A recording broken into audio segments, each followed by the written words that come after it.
ठाणे जिल्ह्याला पाणीपुरवठा करणाऱ्या बारवी धरणातील आणि आंध्रा धरणातील पाणीसाठा आता हळूहळू कमी होऊ लागला असून सद्यस्थितीमध्ये बारवी धरणामध्ये अवघे 27.43% तर आंध्रा धरणामध्ये 29.94% पाणीसाठा शिल्लक आहे। गेल्या वर्षीच्या तुलनेमध्ये सुमारे 3% हा पाणीसाठा कमी आहे। या दोन्ही धरणातील पाणीसाठा 15 जुलैपर्यंत पुरेल अशी माहिती पाणीपुरवठा विभागातर्फे देण्यात आली आहे। असं असलं तरीही पावसाची अद्याप कुठलीही चिन्हे नसल्याने पाणीसाठ्याचे नियोजन करण्यासाठी संपूर्ण जिल्ह्यात काही अंशी पाणी कपात लागू होण्याची शक्यता व्यक्त होत आहे। ठाणे जिल्ह्यातील नागरी वसाहती तसेच औद्योगिक वसाहतींना मुरबाड तालुक्यातील MIDCच्या बारवी धरणातून आणि पुणे जिल्ह्यातील टाटा कंपनीच्या आंध्रा धरणातून पाणी पुरवठा केला जातो।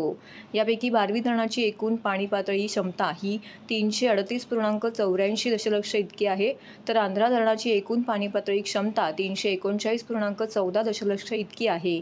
या दोन्ही धरणांच्या पाणी पातळीमध्ये सद्यस्थितीमध्ये घट होऊ लागली आहे।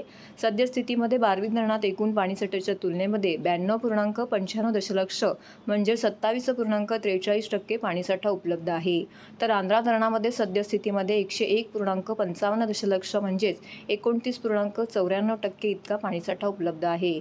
मागील वर्षी 7 जून रोजी बारवी धरणामध्ये 29.70% तर आंध्रा धरणामध्ये 32.47% इतका पाणीसाठा होता। गेल्या वर्षीच्या तुलनेत या दोन्ही धरणांच्या पाणीसाठ्यामध्ये सुमारे 3% घट झाली आहे। जिल्हा प्रशासन तसेच पाणीपुरवठा विभाग, पाटबंधारे विभाग जिल्ह्यातील मुख्य धरणांच्या पाणीसाठ्याचा आढावा घेत असतात। अशाच प्रकारे जिल्हा प्रशासनाने जिल्ह्यातील मुख्य धरणातील पाणीसाठ्याचा आढावा घेऊन त्यातील पाणीसाठ्याची आकडेवारी जाहीर केली आहे।